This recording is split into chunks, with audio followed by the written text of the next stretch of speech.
हमारे पास आज बरेली की एक रिपोर्ट है और सच कहूं तो जब मैंने पहली बार हेडलाइन पढ़ी तो मैं थोड़ा रुकी। अच्छा। इसमें लिखा था कि बरेली विकास प्राधिकरण यानी बीडीए एक राम वाटिका बना रहा है।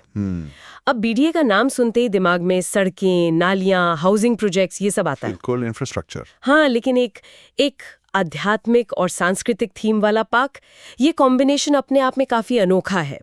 तो आज हम इसी पर जरा गहराई से बात करेंगे कि ये असल में है क्या और एक सरकारी डेवलपमेंट अथॉरिटी ऐसा प्रोजेक्ट क्यों बना रही है। और ये सवाल ही इस पूरे मामले को फैसिनेटिंग बना देता है।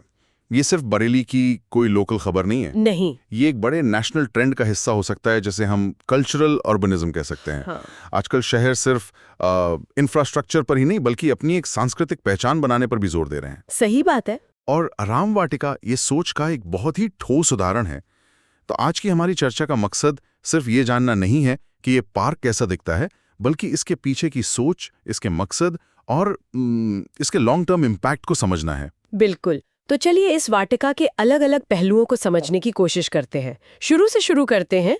रिपोर्ट कहती है कि ये बीडीए का प्रोजेक्ट है और इसे श्रद्धा, संस्कृति और पर्यावरण का अनोखा संगम कहा जा रहा है। ये शब्द सुनने में तो बहुत भारी भरकम और अच्छे लगते हैं, लेकिन जमीन पर इसका क्या मतलब है? देखिए, ये शब्द असल में प्रोजेक्ट के 3 मेन पिलर्स को दिखाते हैं। श्रद्धा का मतलब है कि ये सिर्फ एक बगीचा नहीं है, इसके केंद्र में एक आध्यात्मिक भावना है। ठीक है। संस्कृति का मतलब है कि ये भारतीय मूल्यों और कहानियों को रिप्रेजेंट करने की कोशिश कर रहा है। और पर्यावरण तो खैर एक पार्क का फंडामेंटल एस्पेक्ट है ही, हरियाली, शांति, एक ब्रीदिंग स्पेस। पर जो बात आपने शुरू में कही थी कि ये बीडीए कर रहा है, वही सबसे अहम है। हाँ, क्योंकि बीडीए का काम तो शहर का हार्डवेयर ठीक करना होता है, सड़कें, सीवर, बिल्डिंग्स। एग्जैक्टली। ये तो शहर के सॉफ्टवेयर पर काम करने जैसा है, उसकी पहचान, उसके मूल्य। एग्जैक्टली। और यही वो बदलाव है जिसकी मैं बात कर रहा था। पहले विकास का मतलब होता था फ्लाईओवर और शॉपिंग कॉम्प्लेक्स बनाना। सही। अब विकास की परिभाषा में शहर की आत्मा को सहेजना भी शामिल हो रहा है। रिपोर्ट में एक लाइन है जो इस सोच को पकड़ती है। कौन सी? कि इसका डिजाइन आधुनिक डिजाइन और पारंपरिक आस्थाओं का मिश्रण है। ये बैलेंसिंग एक्ट ही इस प्रोजेक्ट की सबसे बड़ी चुनौती और सबसे बड़ी खूबी है। अच्छा। ये अतीत की नकल नहीं है, बल्कि उसे आज के कॉन्टेक्स्ट में पेश करने की कोशिश है। आपने आधुनिक डिजाइन और पारंपरिक आस्थाओं के मिश्रण की बात की, जो सुनने में बहुत दिलचस्प लगता है। तो अगर कोई आज वहां जाए तो उसे असल में क्या देखने को मिलेगा? ये आस्था और आधुनिकता साथ में कैसे दिखते हैं? तो रिपोर्ट के मुताबिक वाटिका के केंद्र में भगवान राम, माता सीता, लक्ष्मण जी और हनुमान जी की मूर्तियां हैं। ये इसका पारंपरिक और आस्थामूलक कोर है। ये मूर्तियां ही इसे किसी भी दूसरे पार्क से अलग पहचान देती हैं। लेकिन इन मूर्तियों के आसपास का जो माहौल है वो पूरी तरह से मॉडर्न है। मतलब वहाँ घूमने के लिए अच्छे पाथवेज हैं, बैठने के लिए मॉडर्न बेंचेस हैं, रात के लिए एस्थेटिक लाइटिंग की व्यवस्था है और चारों तरफ वेल मेंटेन्ड ग्रीनरी है। समझी।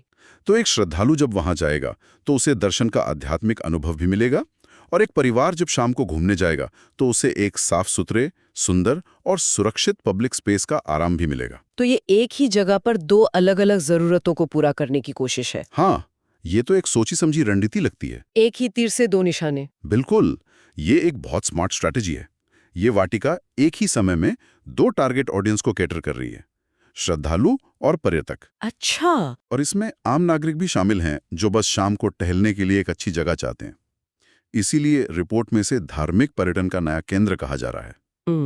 ये ना तो पूरी तरह से मंदिर है जहां सिर्फ पूजा पाठ का माहौल हो, और ना ही ये सिर्फ एक अम्यूजमेंट पार्क है। ये इन दोनों के बीच की एक हाइब्रिड स्पेस है। लेकिन क्या इसमें खतरा नहीं है? अगर एक बड़ा टूरिस्ट स्पॉट बन गया तो क्या इसकी आध्यात्मिक शांति भंग नहीं होगी? वैलिड पॉइंट है। मतलब क्या वो श्रद्धालु जो शांति से दर्शन करने आए हैं और वो पर्यटक जो सेल्फी लेने और घूमने फिरने आए हैं, ये दोनों एक ही जगह पर आराम से कोएग्जिस्ट कर सकते हैं? हाँ, अक्सर ऐसी जगहों पर आध्यात्मिकता पर पर्यटन हावी हो जाता है। एक बहुत वैलिड कंसर्न है, और इस तरह के हाइब्रिड स्पेसेस का सबसे बड़ा चैलेंज यही होता है। संतुलन बनाना बहुत मुश्किल है। सही बात है। दुनिया भर में कई धार्मिक स्थल इस समस्या से जूझ रहे हैं। इसका हल मैनेजमेंट में छिपा होता है। हो सकता है कि कुछ हिस्से सिर्फ शांति और ध्यान के लिए हों, जबकि दूसरे हिस्सों में ज्यादा सोशल एक्टिविटीज हों। लेकिन हाँ, ये खतरा हमेशा बना रहेगा कि जगह का व्यावसायीकरण उसकी आत्मा को खत्म न कर दे। ये देखना होगा कि बीडीए इस बैलेंस को कैसे मैनेज करता है। सही बात है, ये तो समय ही बताएगा। चलिए अब इसके एक और गहरे पहलू पर आते हैं।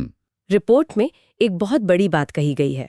बीडीए का मकसद सिर्फ एक सुंदर जगह बनाना नहीं है, बल्कि आने वाली पीढ़ियों को श्री राम के जीवन मूल्यों से जोड़ना है। खास तौर पर मर्यादा, सत्य, कर्तव्य और सेवा जैसे मूल्यों का जिक्र है। ये एक बहुत बड़ा और एम्बिशियस गोल है।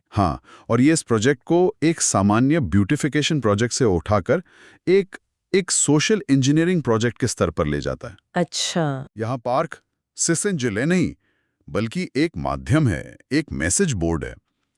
बीडीए कह रहा है कि हम सिर्फ आपके शहर को सुंदर नहीं बना रहे हैं, हम आपके शहर के चरित्र का निर्माण करने में भी मदद करना चाहते हैं। पर मेरा सवाल यह है कि क्या ये काम करता है? मतलब ये एक बहुत अच्छा विचार है, लेकिन क्या एक पार्क में घूमने से कोई मर्यादा और कर्तव्य सीख सकता है? क्या लोग इन मूर्तियों को देखकर रुककर सोचेंगे कि हमें सत्य के मार्ग पर चलना चाहिए? ये थोड़ा आइडियलिस्टिक नहीं लगता? आपका सवाल बिल्कुल जायज है। जाहिर है, कोई भी एक दिन पार्क में घूमकर अचानक से सदाचारी नहीं बन जाएगा। वही तो। ये प्रक्रिया बहुत सटल होती है।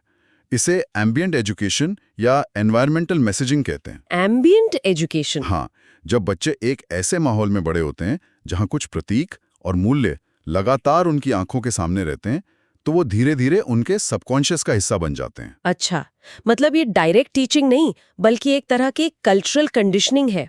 आप ऐसा कह सकते हैं।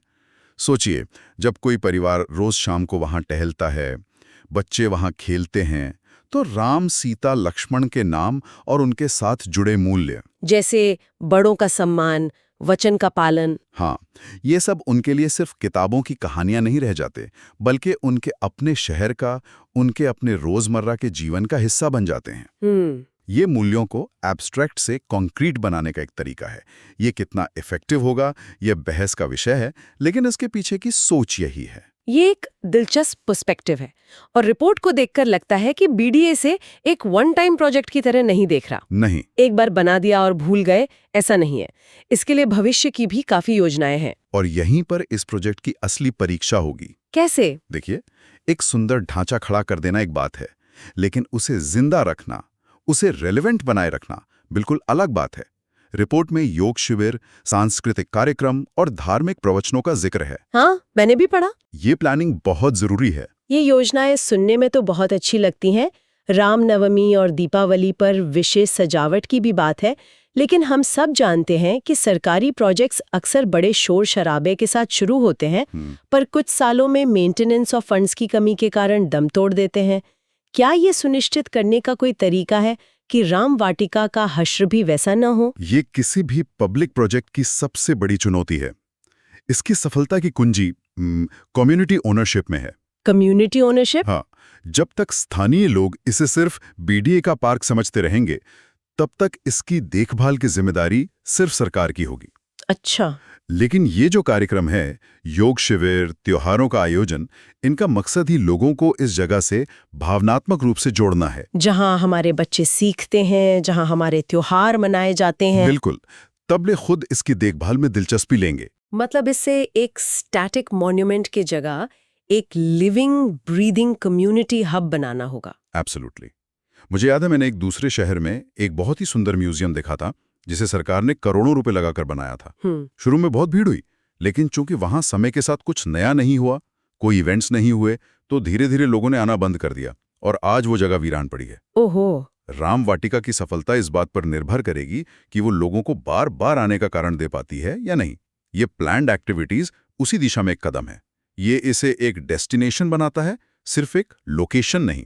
तो अगर हम पूरी तस्वीर को देखें तो हमने बरेली में एक पार्क की रिपोर्ट से शुरुआत की थी और अब हम urban planning, cultural identity, public education और कम्युनिटी मैनेजमेंट जैसे मुद्दों पर बात कर रहे हैं। ये साफ है कि राम वाटिका सिर्फ एक पार्क से कहीं ज्यादा है।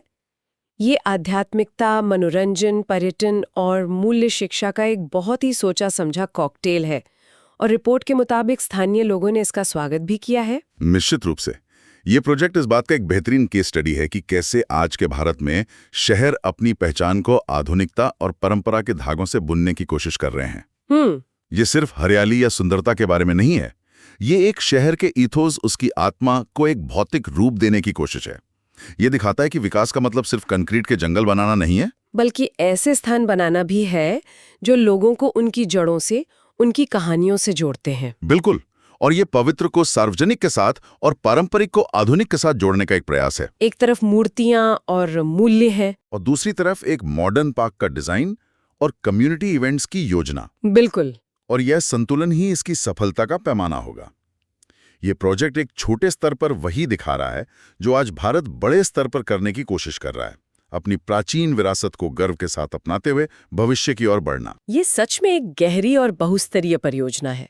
ये सिर्फ एक पार्क नहीं, बल्कि एक स्टेटमेंट है। तो ये रिपोर्ट हमें राम वाटिका के लक्ष्यों और विशेषताओं पर एक साफ तस्वीर तो देती है, लेकिन यह हमें एक बड़े सवाल के साथ भी छोड़ जाती है, जिसपे हमने बीच में थोड़ी बात भी की थी। और वो सवाल क्या है?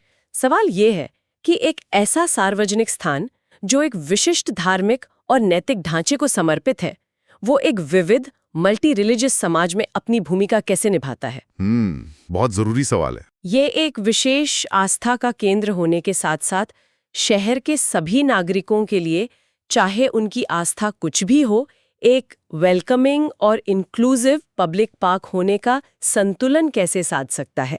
इस तरह की परियोजनाओं का असली इम्तिहान इसी संतुलन को साधने में है।